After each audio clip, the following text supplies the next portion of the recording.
Hello everyone, welcome to IAS point. आज हम लोग अपना जो पॉलिटी की एनसीईआरटी है उसका चैप्टर 3 स्टार्ट करने वाले हैं, जिसमें चुनाव और प्रतिनिधित्व के बारे में समझेंगे। बट उससे पहले आप सभी लोगों के लिए एक इम्पॉर्टेंट बात है, यानी कि जो भी यूपीएसआई की तैयारी कर रहे हैं ओनली उनके लिए है। तो यहाँ पे आपको यूपीएसआई के सिलेबस वाइज पूरे नोट्स प्रिपेयर किए गए हैं। तो आप में से जो भी लेना चाहे तो वो परचेज कर सकता है। और यहाँ पे कल आप में से किसी का शायद कमेंट आया था, मुझे नेम याद नहीं है, कि लेना कैसे है। तो ये नंबर है, आपका व्हाट्सअप नंबर है। आप इसमें एसएमएस या कॉल करेंगे तो आपको वो सारी प्रोसेस पता चल जाएगी कि किस तरीके से आप उसे परचेज कर सकते हैं। ठीक है, तो ये जो नंबर है आप लोग नोट कर लीजिए, और इस नंबर के थ्रू ही आपको वो पूरी सारी जानकारी और नोट्स भी समथिंग 200 तक पीडीएफ है वो, जो कि आपको पूरा इतने अमाउंट में प्रोवाइड करा दी जाएंगी।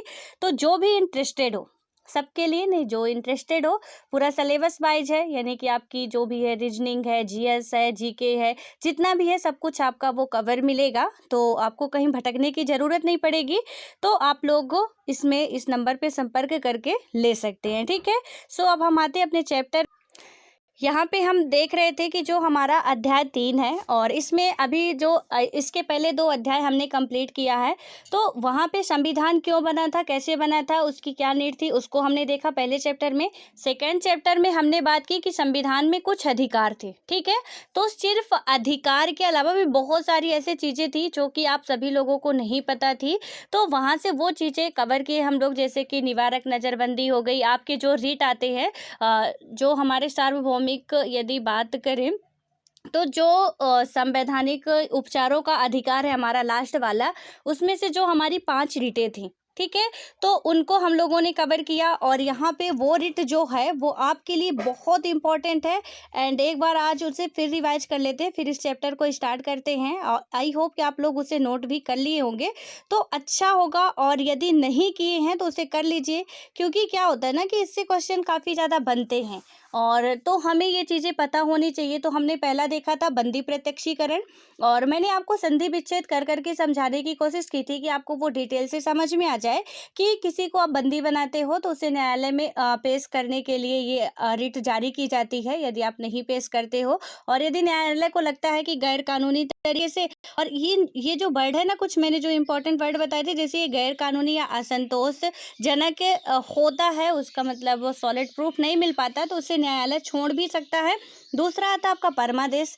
परमादेश में क्या था कि इसमें बताया गया था कि न्यायालय को यदि लगता है कि कोई सार्वजनिक पदाधिकारी, तो यहाँ पे भी आप अंडरलाइन कर लीजिएगा, सार्वजनिक पदाधिकारी, यानी परमादेश सिर्फ सार्वजनिक पदाधिकारियों पर ही लगता है। तो उनके द्वारा यदि सही तरीके से काम नहीं किया जा रहा है, संवैधानिक बातों का उल्लंघन किया जा रहा है, तो उनमें परमादेश रिट जारी की जाती है। किसके द्वारा? न्यायालय के द्वारा। ठीक है, ये हाई कोर्ट या सुप्रीम कोर्ट ही जारी कर सकते हैं, ये बात भी आपको पता होनी चाहिए। अब उसके बाद आता है निषेध आदेश। निषेध आदेश का मतलब क्या है कि जब कोई निचली अदालत, यानी कि निषेध मना कर रही है, आदेश को देने से मना कर रही है। आदेश कौन देगा? अदालत ही देगी आदेश कि ऐसा करना, सजा सुनाना। तो वो जो निचली अदालत है, यदि वो आदेश दे रही है जो कि उसके दायरे से बाहर है, उस पे काम कर रही है, तो सुप्रीम कोर्ट या हाई कोर्ट क्या कर सकता है? उसमें निषेध आदेश की रिट जारी कर सकता है, उसके बाद, यानी उसे रोकने के लिए। और चौथा हमारा आया था अधिकार परीक्षा। यहाँ पे क्या था कि जब भी न्यायालय को लगेगा कि कोई व्यक्ति ऐसे पद में नियुक्त हो गया जहाँ पे उसे नहीं होना चाहिए था, उस पद के वो काबिल नहीं है, तो उसे हटाने के लिए वो क्या करेंगे? अधिकार परीक्षा का जो रिट है उसका उपयोग करेंगे। और चौथा हमारा आता था उत्प्रेषण रिट, और इसमें था कि निचली अदालत या सरकारी अधिकारी, यानी कि यहाँ पे ये दोनों वर्डों पे आप अंडरलाइन करिएगा, निचली अदालत और सरकारी अधिकारी। ठीक है, तो एक में तो हमने देखा कि ओनली एक पदाधिकारियों के लिए है, एक निचली अदालतों के लिए है। अब यहाँ पे जो उत्प्रेक्षण वाली रिट आती है, इसमें कि सरकारी अधिकारी भी शामिल होगा और जो निचली अदालत के व्यक्ति हैं वो भी शामिल होंगे। तो इसमें से क्या होगा, जब वो अपने दायरे से बाहर जाके काम करेंगे तब उनको रोकने के लिए उत्प्रेषण रिट लगाई जाती है। तो ये पांचों रिटें बहुत इंपॉर्टेंट है। आप लोग इसे कहीं पे लिख के एक पेपर में A4 साइज का आता है, अपने रूम में कहीं पे ऐसे लगा लीजिए जो आपको दिखे। ठीक है। क्या होता है ना कि हम बुक या नोट्स अपनी नहीं खोल पाते हैं, और मानव अधिकार के बारे में भी हम लोग बात किए थे, इसे भी आप लोग देख लीजिएगा कि पूरा, एंड आई होप कि आप लोग को लिख भी लिए होंगे इसके बारे में, जो भी था हमारा अनुसूचित जाति जनजाति आयोग था, महिला आयोग था, माना ज़्यादा से ज़्यादा उसमें बातें नहीं लिखनी थी, तो वहाँ पे आप लोग मेरे हिसाब से कि आप लिख चुके होंगे, ठीक है। तो जो लक्ष्मीकांत की बुक में बहुत ही ईजिली आपको मिल जाता है। अब हम यहाँ पे आते हैं अपने चैप्टर 3 में। इसमें क्या बात की गई है, चुनाव और प्रतिनिधित्व। तो चुनाव के बारे में ऐसा नहीं कि आज पहली बार पढ़ रहे हैं, चुनाव के बारे में काफ़ी सारी प्रक्रियाएं हम लोग समझ चुके हैं, ठीक है। बट ये फाइनली आप समझ रहे हैं, और भी इसकी जो भी डिटेल्स है, इसमें क्या हुआ था, सबसे पहले यदि हम बात करते हैं इसके इंट्रोडक्शन की, क्या आपने कभी शतरंज खेला है, यानी कि ये पूछ रहा क्या आपने कभी शतरंज एक खेल होता है, ठीक है। तो वहाँ पे कि शतरंज खेला, यदि उसमें काला घोड़ा ढाई घर चलने की बजाय सीधा चलने लगे तो क्या होगा, यानी कि खैर मुझे तो शतरंज के बारे में उतना आइडिया नहीं है, तो इसमें से ये बता रहा है कि उसमें काला घोड़ा होता है, ठीक है। वो यदि ढाई घर उसमें जो भी बने रहते होंगे, उसके ऐसे कुछ रहते होंगे, अब घर तो ऐसे नहीं होंगे कि बहुत बड़े महल बने होंगे, तो ऐसे ही कुछ होते होंगे, तो वहाँ पे ढाई घर चलने के बजाय सीधा चलने लगे, ठीक है। तो यानी वो एक जाता है, दो जाता है, फिर एक के आधे पे ही रह जाता होगा, और यदि वो मतलब ऐसा करे कि वो सीधा चलने लगे तो क्या होगा, या क्रिकेट के खेल में यदि अंपायर ना हो तो क्या होगा, यानी कि क्रिकेट के खेल में अंपायर जो आपका होता है वो ना हो तो क्या होगा, ठीक है। कि जो वाइड बॉल बताता है, नो बॉल बताता है, जो आउट देता है, जो मतलब बताता है कि चौका गया, छक्का गया, तो अंपायर के इशारे से ही सारी बातें हम लोग उसी की बात देखते हैं। जब हम क्रिकेट देखते हैं तो अंपायर पे ही जब नज़र रहती है, पहले तो खिलाड़ियों पे रहती है, लेकिन खिलाड़ियों के बैट से गेंद छूटी तो फिर हमारी अंपायर पे नज़र रहती है कि उसका क्या इशारा, वो 4 दे रहा है या 6 दे रहा है, या फिर सिर्फ बॉल को वाइड बता रहा है, या उसे नो बॉल बता रहा है, ठीक है, या किसी को आउट दे रहा है। तो एम्पायर पे आपको पता होगा कि बहुत अच्छे से, और यहाँ पे तो बहुत ही कम ऐसे होंगे जो क्रिकेट नहीं देखते होंगे। आज के ज़माने में आप सब लोग क्रिकेट देखते ही होंगे, हाँ कुछ अपवाद होते हैं हर जगह पे कि ना देखते हो, बट ज़्यादातर लोग देखते हैं, ठीक है। तो यहाँ पे क्या होगा, और खेल में हमें कुछ नियमों का पालन करना पड़ता है। तो इसमें ये बताया गया कि हमें जो खेल है उनमें कुछ नियमों का पालन करना पड़ता है, और उन नियमों को बदल दिया जाए तो खेल का परिणाम ही बदल जाएगा। यदि इन नियमों को हम क्या करें, जो खेल के नियम है उन्हें यदि हम बदल दें तो खेल का जो रिजल्ट है वो भी पूरा का पूरा बदल जाएगा। इसी तरह प्रत्येक खेल में एक निष्पक्ष अंपायर होना चाहिए, जिसके निर्णयों को सभी खिलाड़ी स्वीकार कर ले। खेल शुरू करने से पहले ही हमें नियमों और अंपायर के बारे में सहमति बनानी पड़ेगी, जो क्या होगी खेल के बारे में सत्य है। इस कहानी को पूरा आप समझिएगा, स्टार्टिंग में ये जो आपको समझा रहा है तो इसी से ही आपका चैप्टर पूरा है।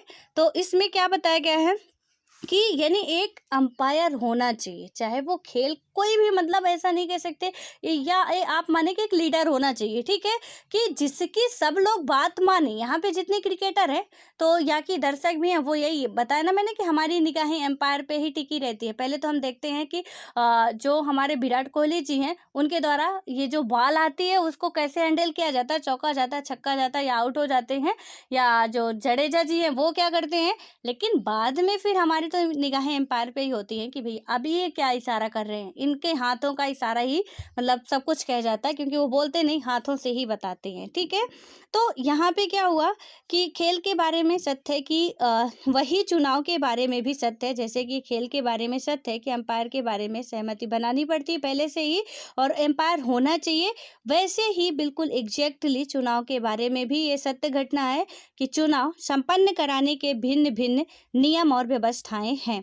चुनाव का परिणाम इस पर निर्भर करता है कि हमने कैसे नियम बनाए हैं। हमें चुनाव को निष्पक्ष ढंग से कराने के लिए एक मशीनरी भी चाहिए, ठीक है, कि यदि हम निष्पक्ष तरीके से कराना चाहते हैं तो हमें मशीन का उपयोग करने की यहाँ पे बात की गई है। और आपको पता है कि ईवीएम के द्वारा ही, इलेक्ट्रॉनिक वोटिंग मशीन जो आती है उसके थ्रू ही आप वोट करते हो, ठीक है। पहले बैलेट पेपर वगैरह चलता था, अब नहीं चलता। हालांकि राष्ट्रपति उपराष्ट्रपति के चुनाव में अभी भी चलता है, ईवीएम का यूज नहीं होता, बट यहाँ पे बताया गया कि एक मशीनरी भी चाहिए होती है, चूँकि ये दोनों ही निर्णय चुनावी राजनीति का खेल शुरू होने से पहले ही लिए जाने चाहिए और इसलिए इन्हें सरकार पर नहीं छोड़ा जा सकता। अतः चुनाव के बारे में इन मूलभूत निर्णयों को लोकतांत्रिक देश के संविधान में लिख दिया जाता है। और उसके बाद यहाँ पे यदि हम बात करते हैं कि इस अध्याय में चुनाव और प्रतिनिधित्व के बारे में संवैधानिक प्रावधानों का अध्ययन करेंगे कि चुनाव और प्रतिनिधित्व से लेके हमारे संविधान में क्या क्या प्रावधान किए गए हैं, आज उसको हम लोग समझने वाले हैं। और अपने संविधान में जिस चुनाव पद्धति को स्वीकार किया गया है, हम उसके महत्व और चुनाव कराने की निष्पक्ष मशीनरी से संबंधित संवैधानिक प्रावधानों के आशय पर प्रकाश डालेंगे और इस संबंध में संविधान के प्रावधानों को संशोधित करने के लिए जो सुझाव दिए गए हैं, हम उन्हें भी देखेंगे। और इस अध्याय को पढ़ने से यहाँ पे हमें काफ़ी सारी बातें पता चलने वाली है। और वो कौन सी बातें हैं? फर्स्ट बात है यहाँ पे कि चुनाव की विभिन्न विधियाँ। पहली बात क्या हमें पता चलेगी ये चैप्टर पढ़ने के बाद कि चुनाव की प्रोसेस क्या होती है, ठीक है। उसके बाद अपने देश की चुनाव व्यवस्था की विशेषताएं, यानी कि हमारे देश में चुनाव व्यवस्था की जो विशेषताएं हैं वो किस तरीके की हैं, और स्वतंत्र और निष्पक्ष चुनाव कराने के प्रावधानों का महत्व और चुनाव सुधार पर होने वाली बहस, इन सब के बारे में हम लोग बहुत अच्छे से यहाँ से डिटेल से पढ़ेंगे।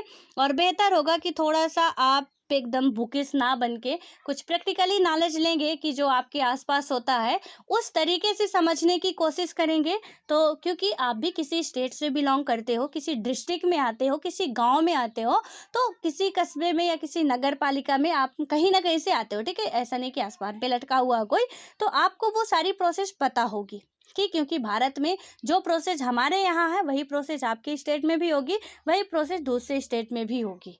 क्योंकि चुनाव व्यवस्था या जो भी है, हालांकि स्टेट के लिए अपना होता है, लेकिन निर्वाचन आयोग जब लोकसभा राज्यसभा का होता है तो वही काम करते हैं, उसको पूरा देखेंगे।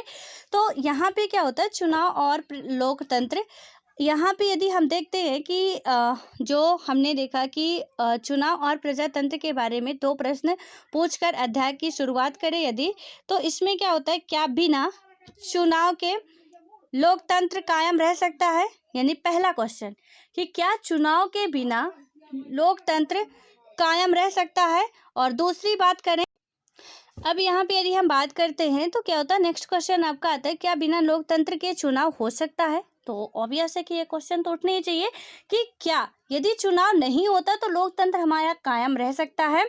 और यहाँ पे आप लोग जो स्टार्टिंग से पढ़ रहे हैं एनसीईआरटी, आपने पूरी एक एक प्रोसेस समझी, उसकी बारीकी से लोकतंत्र का मतलब क्या होता है, चुनाव व्यवस्थाएं कैसी होती हैं, एक लोकतांत्रिक देश में लिए चुनाव का क्या महत्व है और किस तरीके से चुनाव होता है। क्योंकि चुनाव के बारे में हमने अपने देश का ही नहीं विदेशों का एग्जाम्पल लेके समझने की कोशिश की है कि लोकतांत्रिक कंट्रियों में यदि चुनाव होता है तो सिर्फ किसी के द्वारा चुन लेने से या कुछ ऐसे हो जाने से, कई देश ऐसे जहाँ पे चुनाव होता है लेकिन वो तांत्रिक कंट्री नहीं कही जा सकती हैं, तो वजह क्या है, ठीक है। वो सारी बातें यहाँ पे आप लोग हालांकि समझ चुके हैं, बट और भी जो भी कुछ बातें अधूरी रह गई है उन्हें यहाँ पे हम लोग पूरा करेंगे। तो ये दोनों ही क्वेश्चन है। अब क्या होता है कि पिछली कक्षाओं में हमने जो भी पढ़ा उसके उदाहरणों का प्रयोग करते हुए हमें इन प्रश्नों पर चर्चा करनी चाहिए कि जो भी हमने पिछली अध्याय में पढ़ा है।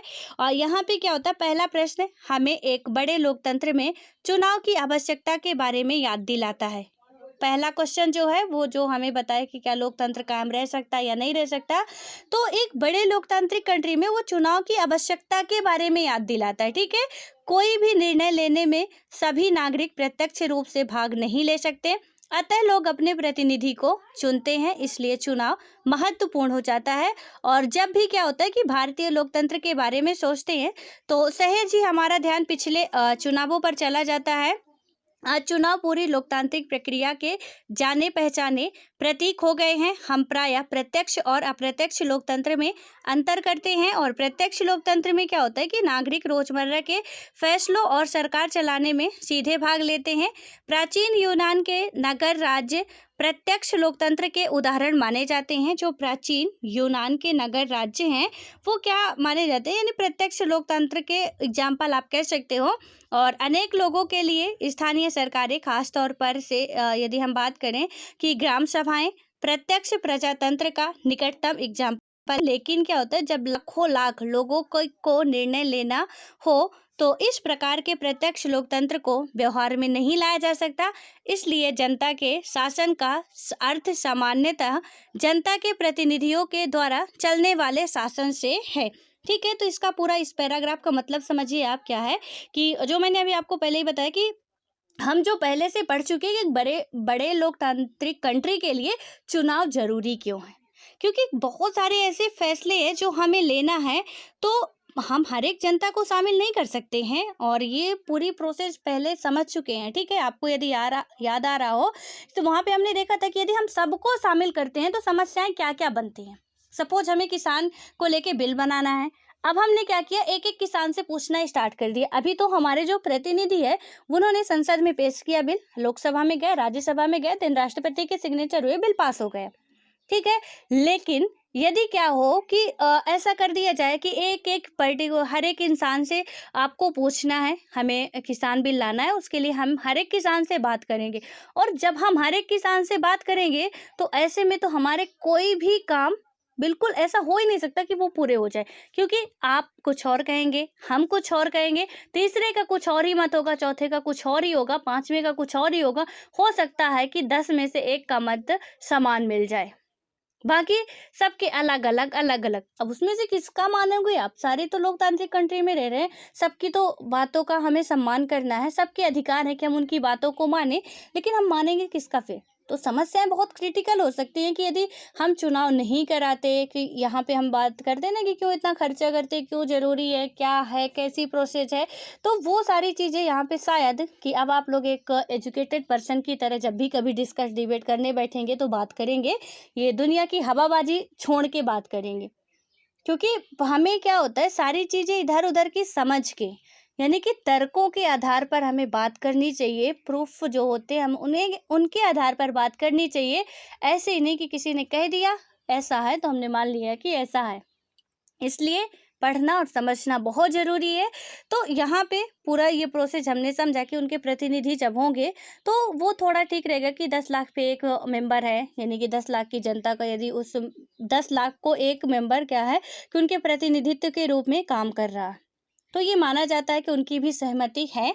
और उसके बाद क्या होता है कि ऐसी व्यवस्था जो होती है, तो व्यवस्था में नागरिक अपने प्रतिनिधित्व को चुनते हैं, जो देश के शासन और प्रशासन को चलाने में सक्रिय रूप से भाग लेते हैं।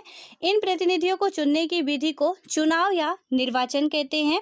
अतः महत्वपूर्ण निर्णय लेने और प्रशासन चलाने में नागरिकों की सीमित भूमिका है। वे इन नीतियों के निर्माण में बहुत सक्रिय रूप से सम्मिलित नहीं होते हैं और नागरिक उसमें अप्रत्यक्ष रूप से अपने निर्वाचित प्रतिनिधियों के माध्यम से सम्मिलित होते हैं। और जिस व्यवस्था में सभी प्रमुख निर्णय निर्वाचित प्रतिनिधियों के माध्यम से लिए जाए, उसमें क्या होता है कि प्रतिनिधियों के निर्वाचन का तरीका बहुत महत्वपूर्ण हो जाता है।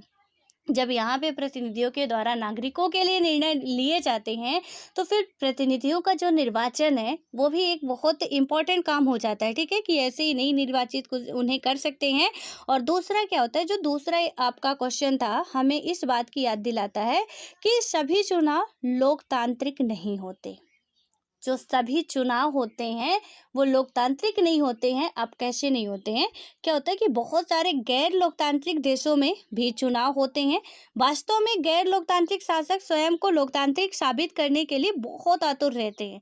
इसके लिए वे चुनावों को ऐसे ढंग से कराते हैं कि उनके शासन की को कोई खतरा ना हो। क्या आप ऐसे कुछ गैर लोकतांत्रिक चुनावों के उदाहरण दे सकते हैं? यानी कि आपके पास कुछ ऐसे कंट्रियों के नाम हैं जो आप बता सके कि यहाँ पे गैर लोकतांत्रिक ये कंट्रियां हैं, जबकि वहाँ पे चुनाव व्यवस्था कराई जाती है। आपकी राय में कौन सी बात एक लोकतांत्रिक चुनाव को एक गैर लोकतांत्रिक चुनाव से अलग करती है? और किसी देश में चुनाव का लोकतांत्रिक ढंग से संपन्न कराना सुनिश्चित करने के लिए क्या करना चाहिए? यहाँ पे ये जो क्वेश्चन बना ना कि आपके हिसाब से कौन से ऐसी बात है जो कि गैर लोकतांत्रिक या लोकतांत्रिक व्यवस्था को अलग कर सकती है, जबकि चुनाव वहाँ पे भी हो रहा है। तो ये बातें हालांकि मुझे ऐसा लगता है कि आप लोगों को बताने की ज़रूरत नहीं है, बट फिर भी जो भी नए हैं उनके लिए है कि जब हम क्या हुआ था कि जैसे सपोज मान के चलिए हमारे यहाँ पे जो शासन व्यवस्था संचालित करते हैं, जो इनका प्रतिनिधित्व कर रहे हैं, फिर वो चाहे हमारे देश के प्रधानमंत्री हो, चाहे राष्ट्रपति हो, राष्ट्रपति का चुनाव ही चुने गए प्रतिनिधियों के द्वारा होता है। जो हमारे द्वारा प्रतिनिधि चुने गए हैं उनके द्वारा राष्ट्रपति महोदय का चुनाव होता है, ठीक है। तो जो उनके हाथों में प्रमुख सत्ता होती है, आपको पता है कि हमारे देश की जो प्रमुख सत्ता होती है वो कार्यपालिका का जो मेन हेड होता है, कार्यपालिका के हेड तो आपके राष्ट्रपति होते हैं, लेकिन वास्तविक सत्ता या वास्तविक हेड की बात करें तो आपके प्रधानमंत्री होते हैं, ठीक है। तो वो क्या करते हैं, प्रत्यक्ष रूप से लोगों के द्वारा चुने जाते हैं। यहाँ पे आप ये मत सोचिएगा कि हम तो कभी प्रधानमंत्री को वोट दिए नहीं, तो जरा आप निगाहें दौड़ाइए कि प्रधानमंत्री की क्या गर्ज पड़ी थी कि जो चुनाव हो रहा था पश्चिम बंगाल में वो प्रचार करने जाएंगे। तो जब उनकी पार्टियां जीतती हैं तो उन पार्टियों में से अभी आप को बताना है, या ठीक है चलो मैं ही बता देती हूँ, थोड़ा सा हेल्प कर देती हूँ। जो हमारे मोदी जी हैं, अभी हमारे प्रधानमंत्री महोदय जी हैं, वो आपके यदि हम बात करें तो बनारस विधानसभा के वो मेंबर हैं, ठीक है, यानी वो वहाँ से चुने हुए प्रतिनिधि हैं। तो अब इसमें होता है ना पार्टी वगैरह का पूरी प्रोसेस हम लोग समझ चुके हैं, तो यहाँ पे मैं समझाने लगूंगी तो काफ़ी वो हटके हो जाएगा, तो इसलिए आप लोग पिछले वीडियो देखेंगे तो आपको समझ में आ जाएगा। बस इतना समझिए कि ये सारे के सारे चुने हुए प्रतिनिधि होते हैं, तो जो वास्तविक सत्ता होती है जिनके हाथ में, वो जनता के द्वारा चुने गए। सीधी सी बात ये है यहाँ पे 100 बात की एक बात कि वास्तविक सत्ता जिसके हाथ में भी होगी वो जनता के द्वारा चुने जाएंगे, चाहे अमेरिका का राष्ट्रपति हो, चाहे भारत के प्रधानमंत्री हो। अमेरिका के राष्ट्रपति के हाथों में वास्तविक सत्ता होती है, वो भी जनता के द्वारा ही चुने जाते हैं। अमेरिका भी एक लोकतांत्रिक कंट्री है, हमारा देश भी एक लोकतांत्रिक कंट्री है, ठीक है। लेकिन जहाँ पे गैर लोकतांत्रिक देश होते हैं ना, जो वहाँ पे क्या होता है कि जो अदर मेंबर होते हैं वो तो जनता के द्वारा चुने जाते हैं, लेकिन जो वास्तविक सत्ता जिसके हाथ में होती है, जनता उन्हें नहीं चुनती है। इस बात को आप ध्यान रखिएगा। ये चुनाव तो होता है दोनों में, लेकिन जिनके हाथों में वास्तविक सत्ता है, पूरा हेड है वो यानी कि उनके निर्णय के बाद ही जो कुछ निर्णय होगा तो वो जनता के द्वारा नहीं चुने जाते हैं। इसका मतलब वो गैर लोकतांत्रिक कंट्री है। ऐसा नहीं कि चुनाव कराने से आप लोकतांत्रिक कंट्री बन जाओगे, ठीक है। तो ये प्रोसेस थोड़ा सा आप समझ के चलिएगा। उसके बाद अब यहाँ पे हम बात करते हैं क्या होता है कि इस बिंदु पर संविधान की महत्वपूर्ण भूमिका है, और एक लोकतांत्रिक देश का संविधान चुनाव के लिए कुछ मूलभूत नियम बनाता है, और इस संविधान में यानी कि इस संबंध में विस्तृत नियम कानून बनाने का काम विधायिका पर छोड़ देता है। ये मूलभूत नियम सामान्यतः हमें बताते हैं कि पहला जो है, कौन मत देने के लिए योग्य है। पहला आपका क्या है, कौन मत देने के लिए योग्य है। दूसरा आता है कि कौन चुनाव लड़ने योग्य है। अभी यहाँ पे ये सारी बातें आप याद करिए, हम पढ़ चुके हैं, ठीक है।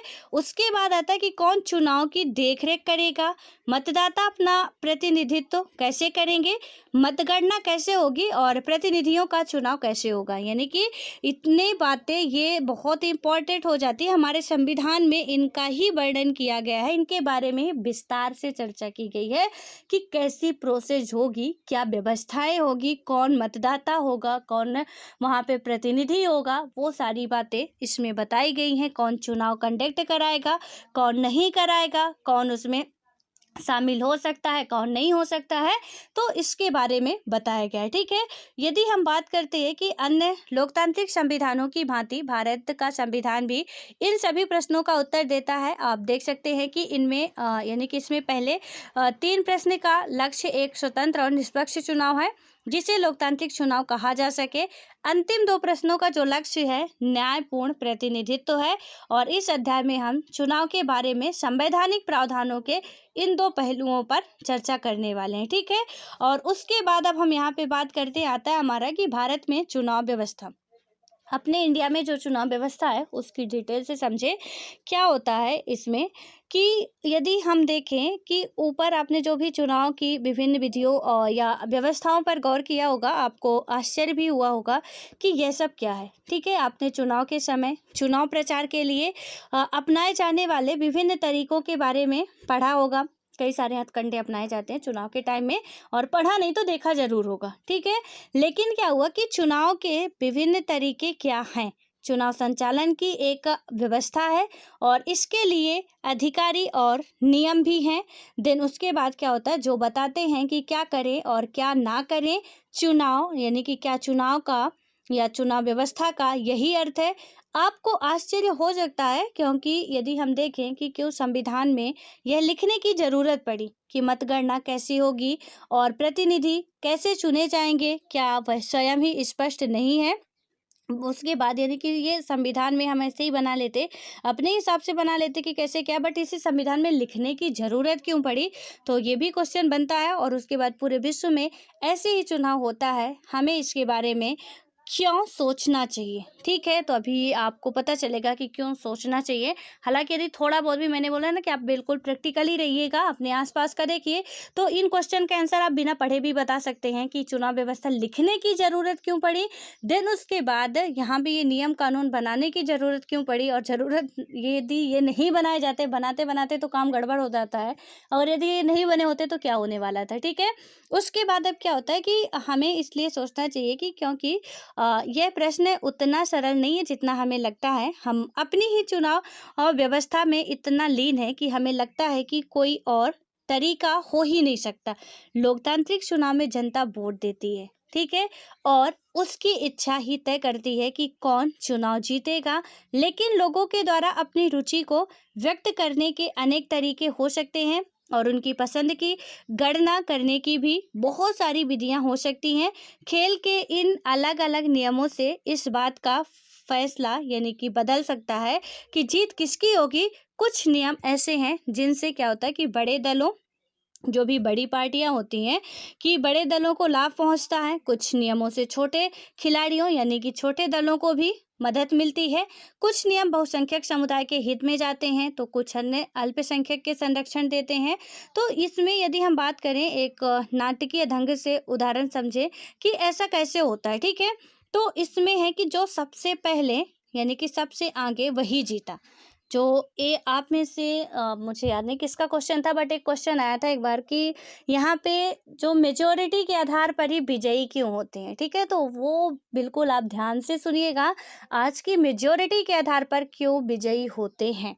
यहाँ पे क्या बताया गया है कि जो सबसे आगे वही जीते। अब इसमें देखते हैं कैसे होता है कि इस अखबार को जो कतरन है, देखिए कि भारतीय लोकतंत्र के एक ऐतिहासिक क्षण के बारे में है। यहाँ पे क्या है, 1984 में यानी कि 1984 के लोकतंत्र, ये जो बताया गया ना, पहली बार कांग्रेस को 3/4 बहुमत मिला। तो इसके बारे में ये नव भारत टाइम्स का 1984 में लोकसभा चुनाव में क्या हुआ था कि कांग्रेस पार्टी ने 543 में से 415 सीटें जीतती है। पहले कांग्रेस का ही बोलबाला था, ठीक है। हालांकि जिस दिन हमारा संविधान बन जाता है, सारी प्रोसेस हो जाती है, गांधी जी के द्वारा एक स्टेटमेंट कहा गया था कि अब हमें इस पार्टी को ख़त्म कर देना चाहिए। लेकिन फिर क्या है ना कि जब हम इतनी मेहनत करते हैं, तो जब हमारे सुख झेलने के दिन आए हैं तो हम उसे छोड़ नहीं सकते हैं। तो जब वो जितने भी लीडर थे इतनी मेहनत किए, अब जब उन्हें अच्छी अच्छी पोस्ट मिलने वाली थी, किसी को प्रधानमंत्री की, किसी को उपराष्ट्रपति को, किसी की भी कोई भी मंत्रालय मिलने वाला था, तो अब वो कैसे छोड़ सकते थे। कोई भी इंसान नहीं छोड़ सकता था। तो कांग्रेस पार्टी फिर आज भी चलती रही, और कुछ टाइम तक तो बहुत ही बड़ा बोलबाला इसका था। तो 1984 की हम बात कर रहे हैं, घटना है यहाँ पे पूरा 543 सीटें। तो अभी आपको पता है कि लोकसभा में 545 सीटें हैं, तो उसमें से नॉमिनेट किए जाते हैं 2 मेंबर। तो यहाँ पे जो चुनाव होता है 543 का ही होता है, ठीक है। यहाँ पे क्या हुआ कि 415 सीटें थी अकेले कांग्रेस को जाती हैं, जैसे इस टाइम बीजेपी को अकेले जा रही हैं, ठीक है। तो अब यहाँ पे क्या हुआ कि जो कुल सीटों के 80% से भी अधिक है, लोकसभा चुनाव में किसी दल को ऐसी सफलता कभी नहीं मिली। और इस चुनाव से क्या पता चलता है, यानी कि लोकसभा के चुनाव में ऐसी बिल्कुल इतनी भीषण जीत, इतनी भयंकर जीत कि 543 में से 415 सीटें अकेले कांग्रेस को जा रही हैं।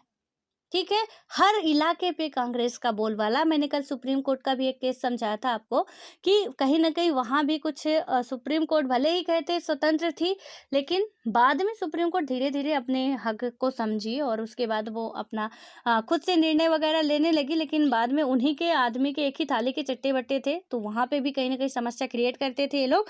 तो इसमें क्या हुआ कि यहाँ से आपको पता क्या चलता है, कांग्रेस पार्टी को 3/4 सीटें मिलती है, यानी कि कांग्रेस पार्टी को 3/4 सीटें अकेले मिल जाती हैं। क्या इसका अर्थ यह है कि प्रत्येक 5 भारतीय नागरिकों में से 4 ने कांग्रेस को वोट दिया?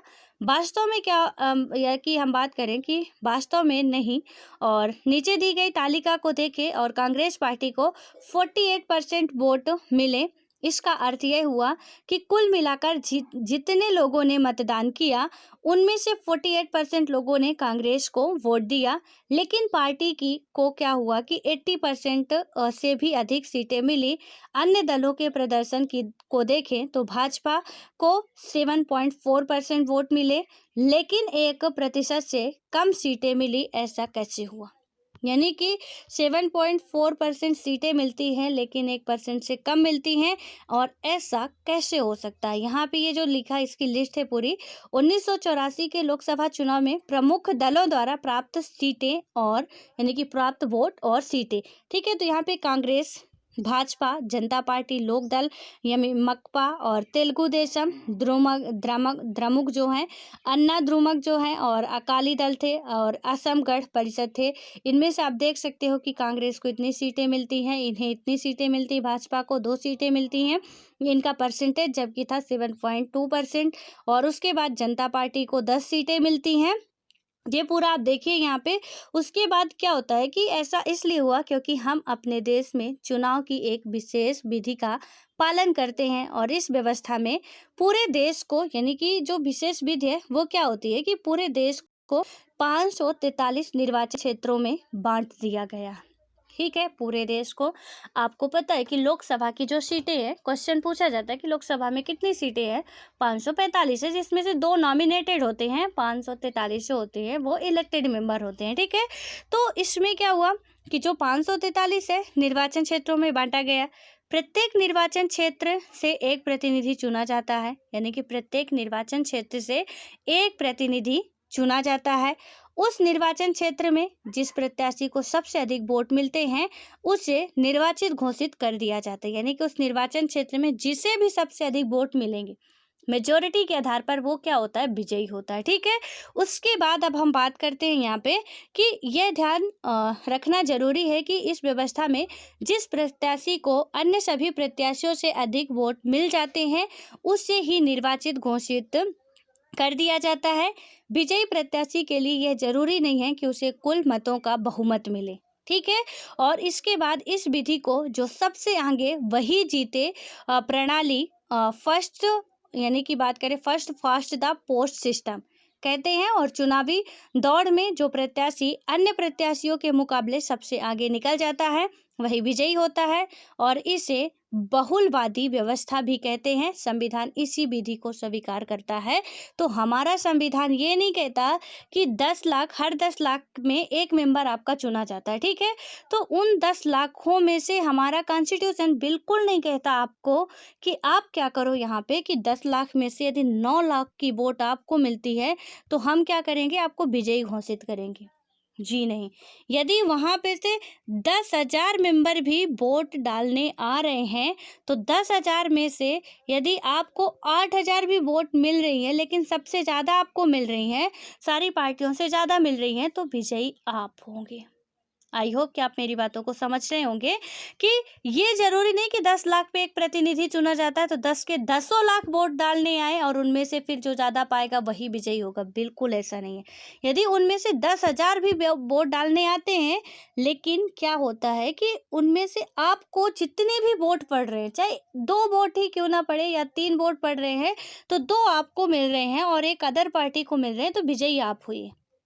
यानी कि इससे ज़्यादा हुए, इस पर्सन से जो मिस्टर एक्स है, इनसे आपके ज़्यादा हो गए, तो आपका क्या हुआ कि आप विजयी यहाँ पे घोषित हो गए, चाहे वहाँ पे 3 ही वोटें क्यों ना पड़े।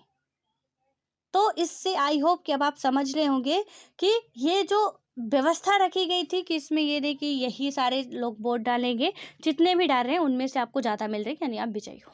सिंपल सी बात है। ठीक है। अब उसके बाद क्या होता है कि अपने जो आइए अपने उदाहरण को की ओर लौटे, जो हमारा एग्जाम्पल था कि कांग्रेस पार्टी को प्राप्त मतों के अनुपात से ज़्यादा सीटें इसलिए मिली क्योंकि अनेक निर्वाचन क्षेत्र में जहां उनके जो यानी कि उसके प्रत्याशी जीते, उन्हें 50% से कम वोट मिले। यदि चुनाव मैदान में कई प्रत्याशी हो तो जीतने वाले प्रत्याशी को प्रायः 50% से कम वोट मिले।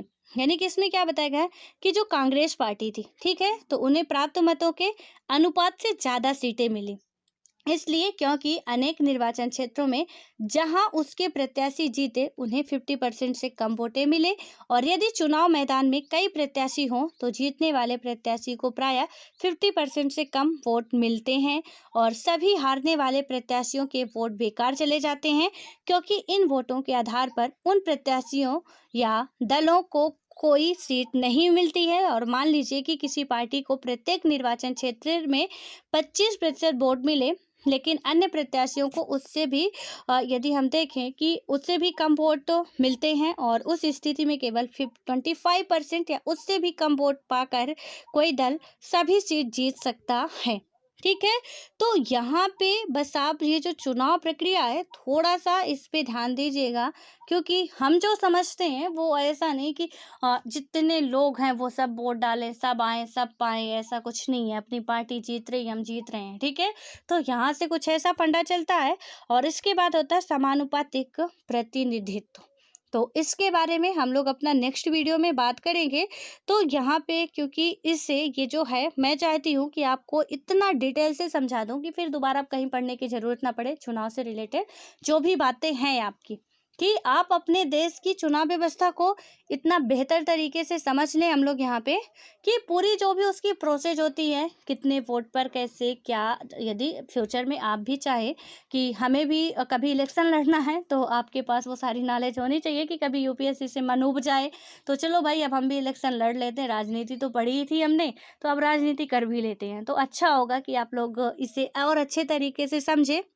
तो इससे अब मैं कल बात करूँगी पूरा डिटेल से। तो इसके बारे में बस आप लोग थोड़ा सा ये है कि पढ़ते रहिएगा। जो भी लक्ष्मीकांत की बुक है थोड़ा वहाँ से भी देख लेंगे तो बेटर होगा। तो अब इसमें आता है अनुपातिक प्रतिनिधित्व, एकल संक्रमणीय मत, इन सब के बारे में डिटेल से चर्चा करेंगे। ठीक है। सो ऑल द बेस्ट, मिलते हैं फिर।